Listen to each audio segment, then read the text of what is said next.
कि जो ग्रह आपका कमजोर होता है उसको आपको डोनेट करना है, जो ग्रह आपका शुभ है आपके चार्ट में उसको आपको कंज्यूम करना है, राइट।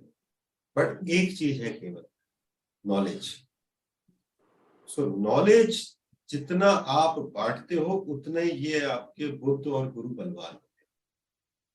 इसमें रिवर्स है, राइट।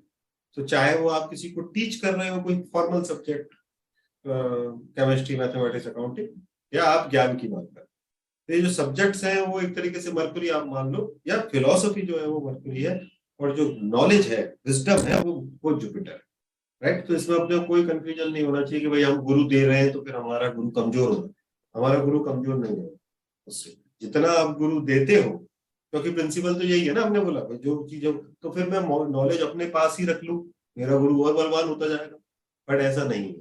तो नॉलेज, एक ज्ञान एक ऐसी चीज है जो आप जितना बांटोगे, जितना दोगे, उसका जितना दान करो, उसको उतना बल मिलता है। इसीलिए वो जो परंपरा है ना, कि आपके यहाँ पर जो परंपरा है कि भाई आप ज्योतिषी को दिखाने जाते हो, डॉक्टर को दिखाने जाते हो, या किसी पंडित जी के पास जाते हो, तो वो आपको कुछ सुझाव देते हैं, तो आप बोलोगे कि भाई वो आपके मित्र भी हैं, परिवार के, तो भी वो बोलेंगे कि नहीं, पैसे नहीं लेंगे, है ना। तो उसमें कहते हैं कि भाई कुछ उनके लिए आप लेके जाते हो, या कुछ 1 रुपया शगुन का दे के, ताकि उन्होंने जो दिया है, वो कुछ लोग ऐसा मानते हैं कि भाई दे दिया है तो उसके अगेंस्ट में कुछ अगर उनको दिया जाएगा तो उनका गुरु व्यवस्थित है। But it is not that compulsory. Knowledge आप चाहे फ्री में दो, चाहे आप पैसे ले दो, एनीवेज।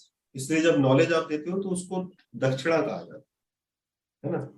तो अब इंग्लिश में आप फीस बोलते हो, जो भी बोलते हो, वो अलग बात है, बट जब आप ज्ञान का एक्सचेंज करते हो तो उसको दक्षिणा, उसका जो शब्द है वो दक्षिणा है, राइट। सो वो चीज में हम लोग कंफ्यूज नहीं हो रहा। ज्ञान जितना आप लोगों को, जितना ज्ञान में लेके आते हो, उतना आपका बृहस्पति और मरकरी दोनों बलवान होते हैं, right. And it is said to be the biggest donation, है ना। ये सबसे बड़ा डोनेशन, क्योंकि हम जो डोनेशन कर रहे हैं, हमने किसी गरीब को भोजन खिलाया, हमने किसी गरीब को कपड़े दिए, ये सब बहुत ही छोटा छोटा है ना। भोजन कराया, 1 दिन 2 दिन कपड़े दिए, 2 महीने 3 महीने शेल्टर, कंबल दे दिया, ये सब इनका टाइम लाइन है।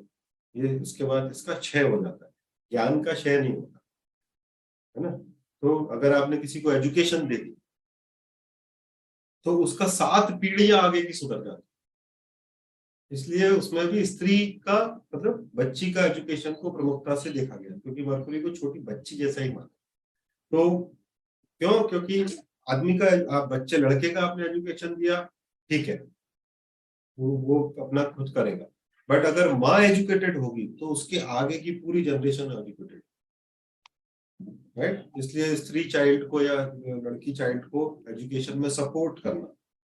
हम तो जा जाके नहीं पढ़ा सकते हर जगह को, पढ़ा हमारे पास पैसे हैं और आपने कुछ बच्चियां गोद ले रखी हैं कि भाई चलो, एक बच्ची का 10-20 हजार रुपये लगता है साल का, मैं 1 लाख रुपए 6 बच्चियों को मैं पूरा 12 तक पढ़ाऊंगी। So you have no idea कि आपने किस लेवल का सेवक की, क्योंकि उन 6 बच्चियों की, 5 बच्चियों की आपने 7 पुश्तें आगे की सब स्कूल जाएंगी। क्योंकि माँ अगर एजुकेटेड होगी तो वो भूखी भी मर रही होगी, लेकिन वो बोलेगी कि मेरे बच्चों को स्कूल भेजो। तो जमाने भर के फ्री स्कूल्स हैं दुनिया के अंदर, सरकार फ्री पढ़ाती है, लेकिन माँ बाप को ज्ञान नहीं होने के कारण, लिटरेसी नहीं होने के कारण वो उनको भेजते नहीं है, वो उनको पैसा कमाने भेजते हैं, या घर पे ही बैठे बैठे कुछ तो भी करते रहते हैं। ऐसा थोड़ी है कि एजुकेशन के बहुत पैसे लग रहे हैं। गवर्नमेंट पूरे दुनिया के हर देश की गवर्नमेंट सरकारी स्कूल खोलती है, फ्री पढ़ाती है, but because of the literacy specifically of the mother. तो फादर को जनरल केस में बाहर जाना करना, बट माँ अगर लिटरेट होगी तो वो कुछ भी हो जाए अपने बच्चे को जरूर पढ़ने में। तो this is said to be one of the biggest kind of donation, है ना। ये सभी डोनेशन में सबसे ऊपर है, ज्ञान का और शिक्षा का डोनेशन। तो थोड़ा थोड़ा करते रहना चाहिए, ये सभी ग्रहों के लिए अच्छा है।